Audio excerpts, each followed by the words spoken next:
depois dos 15 anos, principalmente, porque aí eu já tava um pouco na mídia. Até lá, eu era, meu, criança. Falava as bosta que eu achava que eu tinha que falar e tal. E vida que segue. Já falei muita bosta, pra muita gente, provavelmente, na escola e tal. Se fosse com o olhar hoje e tal, eu teria sido cancelado desde meus 9 anos de idade. Mas, quando eu fiz 15 anos, e rolou todo aquele negócio da Capricho e tal... foi um negócio que eu meio que precisei... Eu percebia que quando eu escrevia alguma coisa e mandava pra Capricho, rolava uma edição nervosa. Rolava os caras deixavam um pouco mais raso o que eu falava. Se eu falava alguma bosta, eles cortavam e tal. Então eu comecei a perceber que eu precisava ficar um pouco esperto.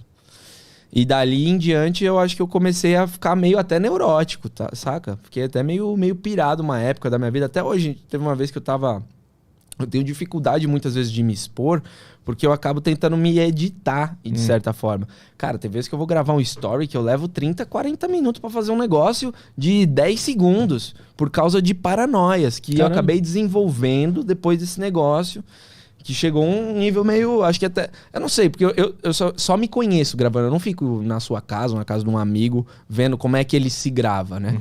Eu só me conheço gravando, então não tenho muito parâmetro pra saber se sou só eu, ou se isso é fazer o cara de psicólogo aqui, terapeuta. Isso aí.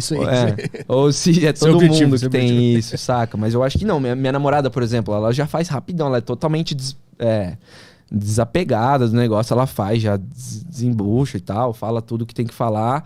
E não é muito preocupada. Já eu, nossa, uma coisa de edição, de preocupação, de tipo... Não é nem pelo que eu vou falar, mas, sabe...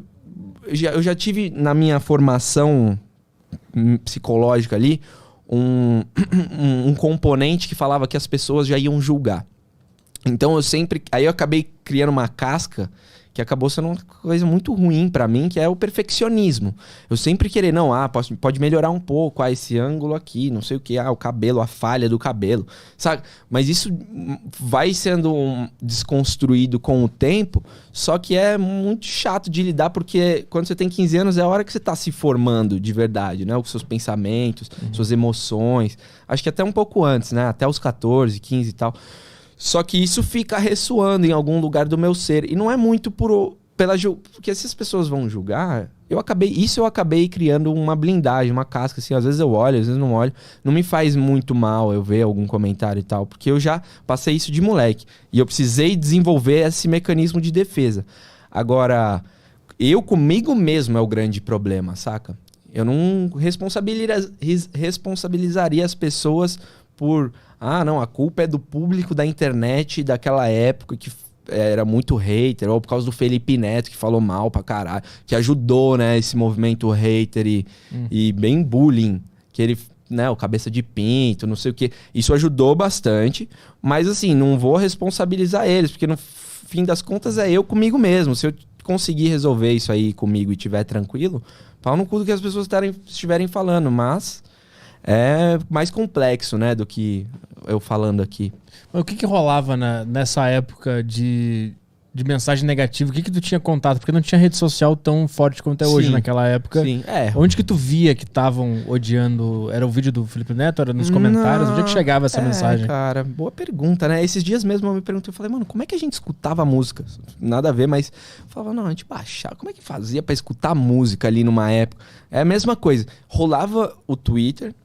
igual tinha um iTunes lá, a gente tinha uma noção do que estava rolando, só que assim, por exemplo, se a pessoa, ela me marcasse, só eu conseguia ver. Se a pessoa ia lá, comentava um negócio pra mim.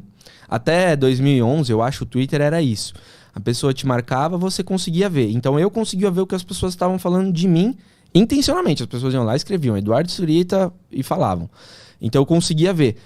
Eu podia pesquisar no Twitter o meu nome e ver. Então, mas eu não era um hábito que eu fazia muito. De vez em quando só eu parava pra colocar o meu nome assim, separado, sem ser o meu arroba. Que aí as pessoas realmente estariam falando de mim sem eu estar lendo. E acabava que tinha, né, YouTube e tal. E o YouTube tinha acabado de aceitar esse algoritmo do joinha e do dislike. Então eu comecei a perceber que assim, até os primeiros, 7 meses era só... amor de fã, aquela paixão platônica e tal, aquela coisa. Dali, quando o Felipe Neto fez o vídeo dele, começou um movimento muito forte falando mal do Vida de Garoto, só que acabava caindo muita coisa assim no meu colo também. Óbvio que no do Kaique e do Federico também. O Renan não tava nessa época. Porque depois teve um outro Vida de Garoto, que era o nome do nosso blog. Ah, tá. Eu não sabia o que era Vida de Garoto. Partiu do Colírios. O Colírios foi o grande negócio, sim. Só que o que fez a parada vingar mesmo foi o Vida de Garoto. Eu sei que você me perguntou uma coisa, eu tô respondendo outras 800, né? Mas, cara, daí você começava a sentir essa onda do hate nos descurtidas dos vídeos ou nos comentários de YouTube. Já tava rolando muitas coisas negativas, assim, do tipo... A gente era pra criança, meio que pra jovem, adolescente ali, pras meninas. Então, caíam os caras... Quem curtia Felipe Neto eram uns molequinhos meio rebelde na época. E aí... caía esses caras nos nossos vídeos e aí começava, né? A chuva de dislike. Então os vídeos começavam a ter mais descurtida do que curtida, esse tipo de coisa. Uhum. Então aí você sentia um hatezinho que até então não tinha. E aí virou uma coisa que essas pessoas que tinham como mentor o Felipe Neto, elas tentavam comer a mente de todo mundo, um moralismo puro, assim, de tipo assim, você curte isso, você é um bosta. As meninas ali, no auge da puberdade, sei lá se a palavra é essa, mas elas estavam florescendo aquilo ali, e amando, e curtindo, e indo, e ajudando a economia a girar, comprando revista na banca e tal. Assim, eu acho errado pra caralho você pegar e falar isso tá errado, isso é ruim, isso é não sei o quê. Eu nunca fiz isso, eu nunca fui um cara ativo na internet, eu não falo nada no Twitter, não tenho isso inerente a mim. Uhum. Mas eu já tive, sim, algumas paranoias.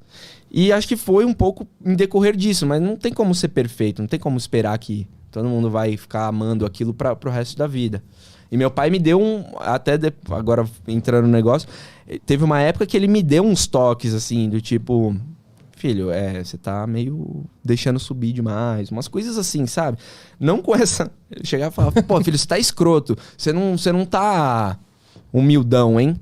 Você tá humildão, hein? Você podia estar mais humildão. Uns negócios assim que eu fui percebendo que tinha até dentro e tal. Porque foi muito forte. Foi um fenômeno ali que ressoou muito forte. Fizeram amigos da... Tinha menina que mudava de escola pra estudar numa sala de aula perto da minha. Caralho. Então foi um negócio assim meio bizarro, sabe? Porque tinha o Justin Bieber lá e aí tinha a gente aqui. Então assim, as meninas não podiam conhecer o Justin Bieber, elas tinham meio que a gente. Por mais que não era uma banda, não tinha a ver com música necessariamente, mas era muito forte. Assim, por 1 ano e meio... Assim, 6 meses foi assim o auge, foi pra bater o auge.